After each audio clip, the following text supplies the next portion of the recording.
Selamat pagi, perkenalkan nama saya Yulia Mida, NIM 19104168833, kelas A1 Manajemen Pagi, mata kuliah Manajemen Operasi 2, dosen Adi Mursalin SD. Soal yang pertama, sebutkan contoh-contoh perusahaan Indonesia yang telah melakukan bisnis internasional. Apa ciri-ciri perusahaan melakukan bisnis internasional?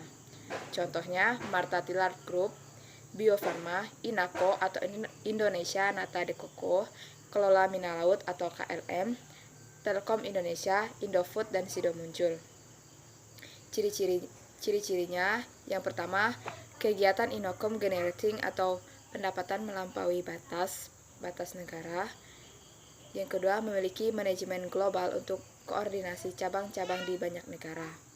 Yang ketiga, memiliki kontrol terhadap teknologi dan juga modal. Soal nomor 2, jelaskan sejarah bisnis internasional.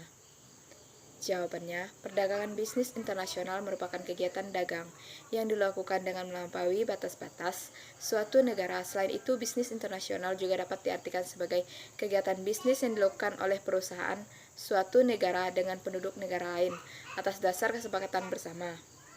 Penduduk yang dimaksud dapat berupa agar perorangan atau individu dengan individu, antar individu dengan pemerintah suatu negara, atau pemerintah suatu negara dengan pemerintah negara lain. Soal nomor 3, jelaskan etnosentris, polisentris, regiosentris, dan geosentris. Jawabannya, etnosentris yaitu mempercayai bahwa praktek kerja terbaik dimiliki oleh negara sendiri. Yang kedua, geosentris yaitu berpandangan mencari orang terbaik dari seluruh dunia, tidak peduli dari mana asalnya. Polisentris yaitu mencari karyawan berasal dari negara tuan rumah yang dianggap yang terbaik. Regiosentris yaitu lebih memperkuat daya saing regionalnya daripada langsung berpindah untuk mengembangkan respon regional. Soal nomor 4, silahkan buka link YouTube di bawah ini dan ditonton video tersebut. Yang A, siapa pembicara dalam video di atas? Jawabannya, Lydia Yunita SEMM. Soal yang B, jelaskan apa yang dijelaskan oleh pembicara dalam video tersebut. Jawabannya, gambaran umum bisnis internasional. Yang bagian A, definisi bisnis internasional. Yang pertama, bisnis internasional meliputi transaksi bisnis antara pihak-pihak lebih dari satu negara. Transaksi ini dapat terjadi dalam berbagai bentuk dan dapat melibatkan masing-masing perusahaan, kelompok perusahaan, dan atau lembaga-lembaga pemerintah, menurut Griffin dan Pustein. Yang kedua, bisnis internasional menyangkut segala macam transaksi bisnis di antara dua negara atau lebih, dengan mencakup baik kegiatan antar pemerintah, menurut Rudy. Bagian B, karakteristik bisnis internasional. Yang pertama, transaksi dua negara atau lebih. Yang kedua, menggunakan mata uang yang berbeda.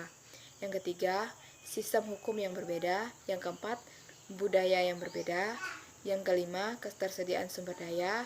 Yang keenam, letak geografis yang berbeda. C, mengapa kita harus mempelajari bisnis internasional? Yang pertama, hampir semua organisasi internasional dipengaruhi oleh kekuatan globalisasi. Yang kedua, keterbatasan sumber daya pada perusahaan atau negara. Yang ketiga, untuk menyamakan langkah dengan pesaing. Yang keempat, mengikuti perkembangan teknik dan alat bisnis terkini. Yang kelima, mengetahui perkembangan bisnis negara lain. Yang keenam, mengetahui cara memperluas jaringan. Yang ketujuh, mengenal kebijakan perdagangan. Yang kedelapan, mengetahui produk yang sesuai. Yang kesembilan, mengenal aktivitas bisnis internasional. Yang kesepuluh, mengembangkan perusahaan.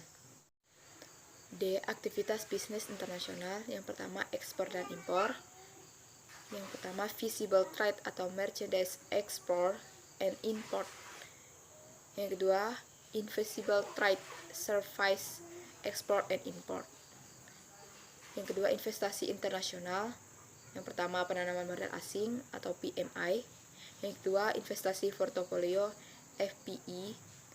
Yang ketiga, bentuk lain aktivitas bisnis internasional. Yang pertama, lisensi atau licensing. Yang kedua, waralaba atau franchise. Yang ketiga, kontrak manajemen. D. Penyebab globalisasi kontemporer. Yang pertama, keharusan strategi yang mendorong globalisasi. Yang kedua, perubahan-perubahan lingkungan yang memudahkannya. Soal yang C, bagaimana pendapat Anda tentang pembicara di dalam video tersebut di atas? Jawabannya, pendapat saya tentang pembicara di dalam video tersebut. Di sini saya dapat mengetahui bagaimana bisnis internasional tersebut diartikan sebagai kegiatan bisnis yang dilakukan oleh penduduk suatu negara dengan penduduk negara lain atas dasar kesepakatan bersama. Jadi di sini diartikan juga pula bisnis internasional bukan hanya mencakup satu negara, melainkan dua negara ataupun lebih dalam melakukan bisnis internasional. Sekian jawaban dari saya.